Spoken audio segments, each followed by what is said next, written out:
This channel does not promote any violence, harmful, or illegal activities. All content provided by this channel is meant for an educational and information purpose only. পথ চলা শুরু সেই 1874 সালে। তারপর দেশ স্বাধীন হয়েছে। বিংশ পেরিয়ে 21 শতকেও সমান উজ্জ্বল এই স্কুল। দক্ষিণ কলকাতার ভবানীপুর আলো করে থাকা সাউথ সাবারবান মেইন। এই স্কুলের বেঞ্চেই একসময় পড়ুয়া হিসেবে বসতেন আশুতোষ মুখোপাধ্যায় কিংবা উত্তম কুমার। সম্প্রতি 150 পার করে ফেলা স্কুলের অন্দরে ফেলে আসা ইতিহাস আর বর্তমানের আনাগোনা প্রত্যক্ষ করলো আর+ নিউজ। গ্যালাক্সি অফ স্টার্স যদি আমরা নীতিশ মুখোপাধ্যায় বিখ্যাত অভিনেতা, উত্তম কুমার, তরুণ কুমার, রবি ঘোষ, অরিন্দম গাঙ্গুলি এবং আরো আমাদের অনেক ছাত্ররা এখানকারই ছাত্র এবং শিক্ষক ছিলেন।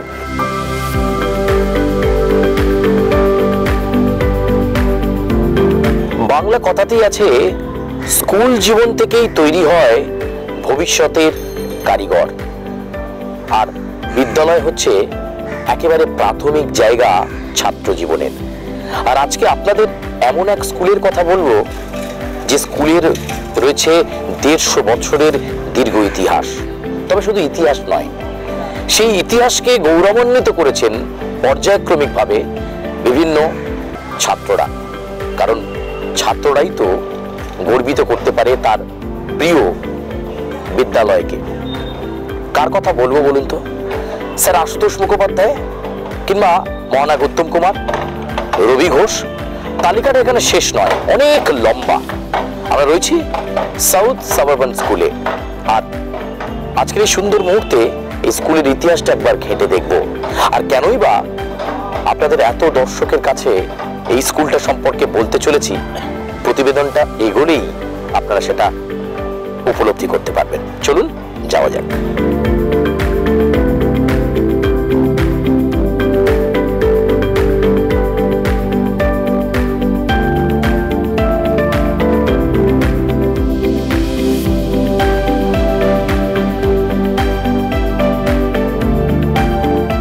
সালটা ছিল 1874। আর ঠিক সেই সময়ই এই সাউথ সাবারবান স্কুল মেন গড়ে ওঠে। আর যার প্রথম প্রধান শিক্ষক ছিলেন তিনিও একজন বিখ্যাত মানুষ। তিনিও ভারতবর্ষকে বারবার গর্বিত করেছেন, বাংলাকে গর্বিত করেছেন, শিবনাথ শাস্ত্রী। তিনি হন এই স্কুলের প্রধান শিক্ষক। আর এই স্কুলে একটার পর একটা মণিমুক্ত গর্বিত করেছে এই স্কুলে পড়াশোনা করে। আর তাই তো সেই ইতিহাসের টানে আর সেই বিদ্যালয়ে যে ছাত্ররা গর্বের জায়গায় নিয়ে গিয়েছিল সেই বিদ্যালয়কে, সেই টানেই ছুটে আসা ইতিহাসকে আরো একবার পরখ করে দেখতে। আর সাউথ সাবারবান স্কুলের এই যে সামনের চিরাচরিত সেই আদি সিঁড়ি, সেটা পেয়েই আমরা হয়তো পাড়ি দেব কোনো একটা ক্লাসরুমে।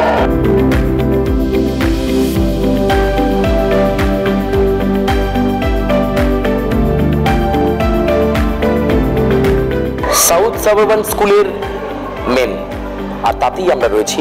প্রথমেই বলছিলাম যে এই স্কুলের ইতিহাসে চোখ রাখলে সত্যি আপনার ইচ্ছে করবে যে আরো ইতিহাস জানতে।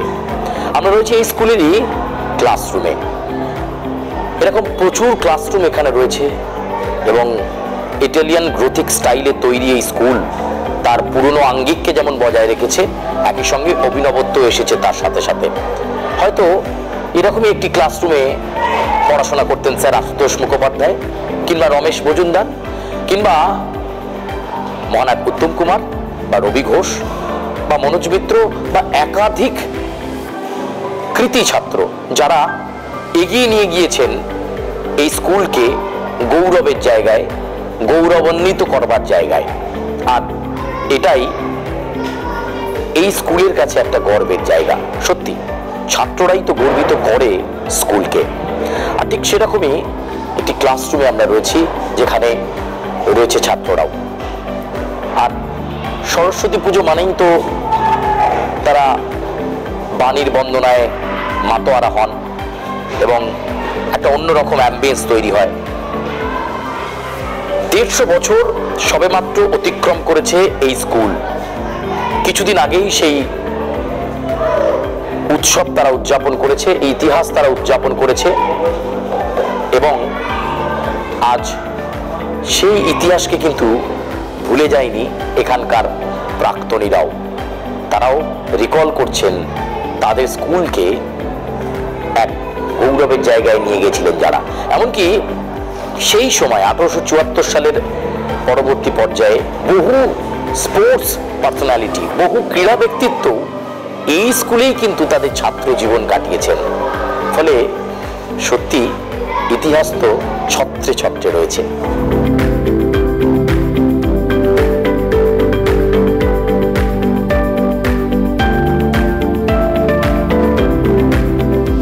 প্রতিভাশীল মানুষদের মধ্যে একদিকে সাহিত্যিকরা বেরিয়েছেন, মনোজ মিত্র যে মুজিবুর রহমানের সঙ্গে চায়নাও গেছিলেন, ভুলি না ইত্যাদি, সে সময় ম্যাগাজিনে এডিট করতেন। পরবর্তীকালে আমরা অচিন্ত কুমার সেনগুপ্ত, প্রেমেন্দ্র মিত্র, ঐতিহাসিক রমেশচন্দ্র মজুমদার, ঐতিহাসিক প্রতুল গুপ্ত, এবং এখান থেকে বহু মানুষ বিভিন্ন সময় উপাচার্য হয়েছেন। আশুতোষ মুখোপাধ্যায় তো বাহুল্য, শ্যামাপ্রসাদ মুখার্জি এখানে এসেছিলেন কিন্তু এখানকার ছাত্র ছিলেন না। শিবনাথ শাস্ত্রী, সতীশচন্দ্র মুখোপাধ্যায় যিনি একদা ছাত্র ছিলেন, পরবর্তীকালে ডন পত্রিকার সম্পাদক এবং আশুতোষ আমাদের যাদবপুর বিশ্ববিদ্যালয়ের অন্যতম প্রতিষ্ঠাতা, তিনি এখানকারই ছাত্র এবং শিক্ষক ছিলেন। পরবর্তীকালে আমরা দেখব যে এই গ্যালাক্সি অফ স্টার্স, যদি আমরা নীতিশ মুখোপাধ্যায় বিখ্যাত অভিনেতা, উত্তম কুমার, তরুণ কুমার, রবি ঘোষ, অরিন্দম গাঙ্গুলি এবং আরো আমাদের অনেক ছাত্ররা এখানকার বিভিন্ন টেলিসিরিয়ালে কাজ করে, তারা আছেন এখানকার প্রচুর। এছাড়া আমরা দেখবো যে রাজনীতিবিদ এখান থেকে প্রচুর বেরিয়েছেন স্বাধীনতা আন্দোলনের কি সাম্প্রতিক সময়। বহু রাজনীতিক, কবি, সাহিত্যিক, খেলোয়াড়, সুকুমার সমাজপতি এখানকারই খেলোয়াড়, আরো অনেক খেলোয়াড়।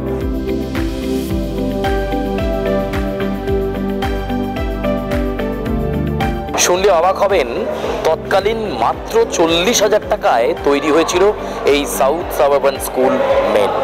সত্যি ভাবা যায়, স্যার আশুতোষ মুখোপাধ্যায়, মহানায়ক উত্তম কুমার কিংবা রবি ঘোষ এই স্কুলেরই করিডোরে হয়তো, বা যে জায়গায় দাঁড়িয়ে কথা বলছি সেখান থেকে হয়তো তারা ছাত্র জীবনে দৌড়ে বেরিয়েছে, ছাত্র জীবনের যে দুষ্টুমি পর্ব তারা কাটিয়েছে, ক্লাসরুমের সেই বন্ধুত্ব, একসঙ্গে ভাগাভাগি করে টিফিন খাওয়া, সেই পর্বগুলো হয়তো তারা তাদের সময় কাটিয়েছে। আর সেই ইতিহাসটাকে মনে রেখেই 150 বছরের এই প্রতিষ্ঠান আরও অভিনবত্ব আনতে চাইছে। ছাত্রছাত্রীদের বা ছাত্রদেরকে সঙ্গে নিয়ে তারা করেন বিভিন্ন এডুকেশনাল ট্যুর, ছাত্রদেরকে পারিপার্শ্বিক সামাজিক বিভিন্ন বিষয় সম্পর্কে অবহিত করবার জন্যই স্কুলের পক্ষ থেকে এই এডুকেশনাল ট্যুর হয়ে থাকে। সত্যি এক গর্বের ইতিহাস, যে ইতিহাস ভুলবার নয়। আর সবচেয়ে বড় কথা, যে স্কুলের প্রধান শিক্ষক ছিলেন শিবনাথ শাস্ত্রী। হ্যাঁ, চর্চায় আর আলোড়নে এই স্কুল সত্যি আজ এক উজ্জ্বল ইতিহাস নিয়ে দাঁড়িয়ে রয়েছে দক্ষিণ কলকাতার বুকে।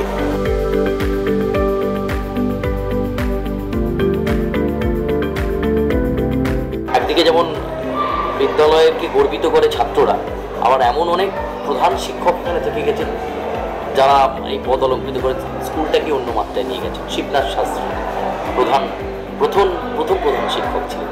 আপনি এখন বর্তমানে দেখুন, এই যে প্রশ্নটা করলেন, এটা যে কোনো প্রধান শিক্ষকের ক্ষেত্রে খুব কষ্টকর যে ওরকম মানুষের করে যাওয়া একটা পদকে মানে অলঙ্কৃত যিনি করে গেছেন তার জায়গায় আমি এসেছি, এটা কখনোই রিপ্লেস হয় না। ওনার ইকুইভ্যালেন্ট কখনো আমি অ্যাটলিস্ট হতে পারবো না, আমি জানি। তাও চেষ্টা করি, ওনারা যেরকম মানুষ ছিলেন, যেভাবে নিজের আত্মত্যাগ দিয়ে এই স্কুলকে এই জায়গায় এনেছেন, আমার প্রচেষ্টা সেটাকে ধরে রাখা। এবং সেই ধরে রাখার জন্য আমি আমার প্রশাসনকে সাথে পেয়েছি, আমার মাননীয় শিক্ষক শিক্ষিকাদের সাথে পেয়েছি। আমি জানি না এটাকে কত দূর আমি ধরে রাখতে পেরেছি বা ভবিষ্যতে কতটা দূরে নিয়ে যেতে পারবো। আশা করি সবাই যেরকমভাবে আমার কাছে সাথে রয়েছেন, আমি 2019 সালে এখানে এসেছি, যদি এরকমভাবে সবাই থাকেন, অনেক দূর নিয়ে চলে যেতে পারবো আজকে এই স্কুলকে।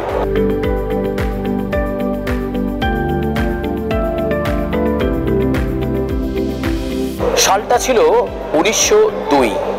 ঠিক সেই সময় স্বামী বিবেকানন্দকে হারিয়েছে বাংলা তথা ভারতবর্ষ। শোকে বিহল তার অনুগামীরা, তাকে যারা ভালোবাসতেন। ঠিক সেই ক্ষেত্রের সঙ্গেও তার মৃত্যুর পরবর্তী পর্যায়ে তার সেই শোকস্তব্ধ পরিস্থিতির সঙ্গেও জুড়ে গেল এই সাউথ সাবারবান স্কুল। কেন? যে হলের সামনে আমরা দাঁড়িয়ে রয়েছি, এই হলেই স্বামী বিবেকানন্দের মৃত্যুর পর 1902 সালের 12ই জুলাই হলো শোক সভা। সেই শোক সভা হয়েছিল এই হলেই। সভাপতিত্ব করেছিলেন কবিগুরু রবীন্দ্রনাথ ঠাকুর, আর সেখানে বক্তার তালিকায় ছিলেন একান্ত স্বামীজির অনুরাগী সিস্টার নিবেদিতা।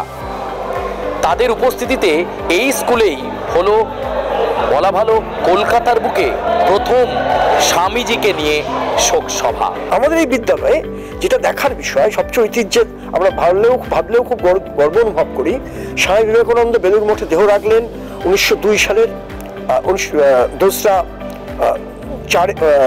2রা জুলাই। 12ই জুলাই আমরা দেখব প্রথম যে শোকসভা হলো দক্ষিণ কলকাতার বুকে আমাদের এই তলার হলে। এখানে বহু মানুষ এসেছিলেন বিখ্যাত, তাদের দুজন হচ্ছেন সিস্টার নিবেদিতা এবং আমরা দেখব স্বয়ং রবীন্দ্রনাথ ঠাকুর, এবং মানে বাষ্পরুদ্ধ কণ্ঠে নিবেদিতা স্মৃতিচারণ করেছিলেন, সেই সমস্ত সংবাদপত্র আমরা দেখতে পাচ্ছি। এটা একটা অত্যন্ত গুরুত্বপূর্ণ তাৎপর্যপূর্ণ ব্যাপার যে স্বামী বিবেকানন্দের প্রথম শোকসভায় আমরা এটা হয়েছে এখানে।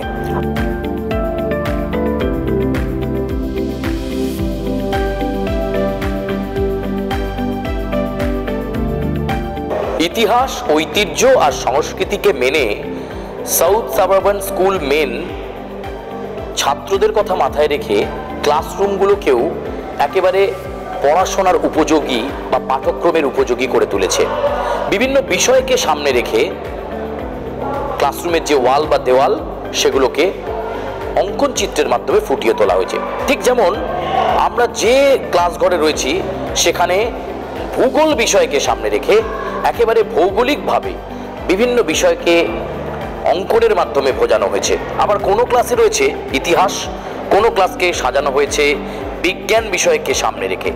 ঠিক পাঠ্যক্রমের বিভিন্ন সাবজেক্ট, পাঠ্যক্রমের বিভিন্ন বিষয়, সেটা অঙ্ক হতে পারে, ইতিহাস হতে পারে, বিজ্ঞান হতে পারে, বাংলা হতে পারে, সেই বিষয়গুলোকে সামনে রেখেই দেওয়ালে অঙ্কন করা হয়েছে।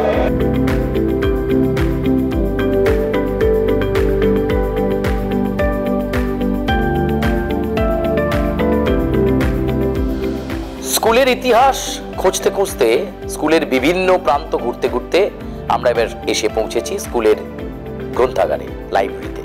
হ্যাঁ, স্কুলের যেমন ইতিহাস রয়েছে, লাইব্রেরির বইয়ের যে সম্ভার সেটাও বেশ লম্বা, প্রায় 1000 বই।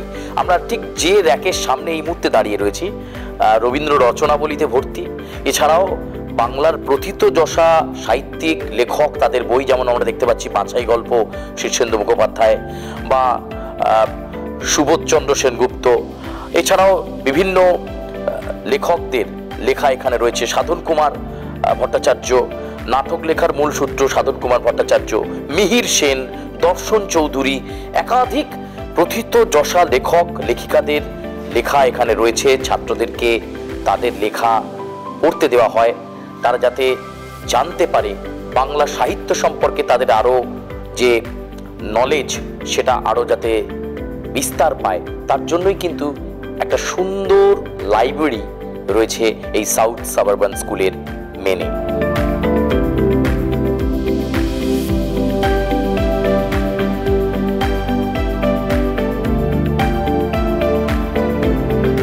লাইব্রেরি আপনারা কিভাবে সমৃদ্ধ করলেন? কার কার লেখা এখানে কালেকশনে আছে?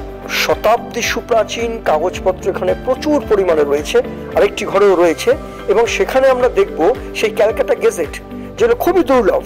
ইতিহাস রয়েছে এবং লেখক লেখিকা, আধুনিক লেখক লেখিকা বা আগে এখান থেকে প্রচুর লেখক বেরিয়েছেন, তাদের বইপত্র রয়েছেন। বহু মানুষ দান করেছেন বই, বহু পুরনো সংস্করণ, বিশ্বভারতীর সেই সমস্ত আমলের বইপত্র তো রয়েছে। তো যেটা খুব ইন্টারেস্টিং ব্যাপার, প্রচুর এই গেজেট, সেই সময়কার ব্রিটিশের যে গেজেটগুলো, প্রত্যেকটা অফিসিয়াল গেজেট এখানে রয়েছে। এবং আশেপাশে সেই সময় শিক্ষা দপ্তরের বহু রিপোর্ট, সরকারি রিপোর্ট এই লাইব্রেরিতে রয়েছে, যেটা ভবিষ্যতে গবেষণার ক্ষেত্রে ভীষণভাবে কাজে লাগবে। কতগুলো সম্ভার আছে বই? মোটামুটি 1000 থেকে অনেক বেশি। আসলে অনেক সময় সময় নিয়ে ব্রিটেল হয়ে যায় পাতা, সংরক্ষণ করা অসুবিধা হয়ে যায়, কিন্তু প্রচুর প্রচুর গেজেট বিভিন্ন সময়কার, বিভিন্ন পত্রপত্রিকা ওই সময়কার, সেগুলো কিন্তু রয়েছে এখানে। যেটা পরবর্তীকালে বহু বই রয়েছে, স্বাধীনতার আগে স্বাধীনতার পরে বইপত্র তো রয়েছে, কিন্তু যেটা খুব ব্যতিক্রম, অনেক স্বাক্ষরযুক্ত লেখকদের জিনিসপত্র রয়েছে। এনসাইক্লোপিডিয়া ব্রিটানিকা এগুলো তো কমন, কিন্তু যেটা কমন নয় সেটা হচ্ছে সেই ব্রিটিশ আমলের গেজেটগুলো, সেই সময়কার নথিপত্রগুলো, নোটিফিকেশনগুলো, এইগুলো ভীষণ রকমের ইম্পর্টেন্ট জিনিস। এবং আমরা এই মুহূর্তে দেখতে পাচ্ছি সাউথ সাবার্বান স্কুল লাইব্রেরি, অক্সফোর্ডের ডিকশনারি ওই সময়কার একদম অনেক আগের অক্সফোর্ড ডিকশনারি, এই 1936-এর, হ্যাঁ সেই সময়কার। ফলে এরকম ধরনের প্রচুর নথিপত্র রয়েছে যেটা ন্যাশনাল লাইব্রেরিতে পাওয়া যায়।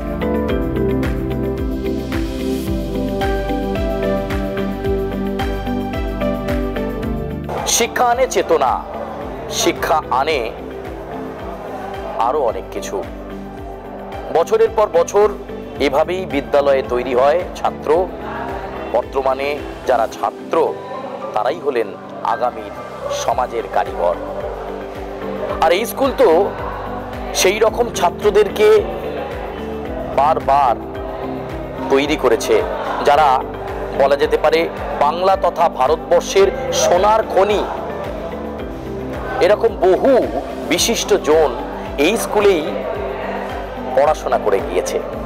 তাই তো 150 বছর পরেও এই সাউথ সাবারবান স্কুল মেন তার ইতিহাস, তার কৃষ্টি সংস্কৃতিকে ধরে রেখে এগিয়ে চলেছে নতুন উদ্দীপনায়। সময়ের সাথে সাথে প্রাচীনত্ব ঐতিহ্য যেমন বজায় রয়েছে, আবার হয়েছে স্মার্ট ক্লাসও। কিন্তু স্কুল কখনো ভুলে যেতে চায় না তার পুরনো ইতিহাসকে। যে সমস্ত ছাত্ররা এই স্কুলকে গর্বের জায়গায় নিয়ে গিয়েছে বাংলা কিংবা জাতীয় স্তরে, তাদেরকে তো ভোলা যায় না। তাই প্রাক্তন ছাত্ররা মাঝে মাঝেই সংগঠিত হয়, আর এখানে স্কুল সেই পুরনো ছাত্রদেরকে রিকল করে। সত্যি শিক্ষা প্রতিষ্ঠানে কত কিছুই না পুরনো ইতিহাস গেঁথে রয়েছে। এই সাউথ সাবারবান স্কুল তার সাক্ষী। ক্যামেরা সুব্রতর সঙ্গে সুচারু, আর প্লাস নিউজ।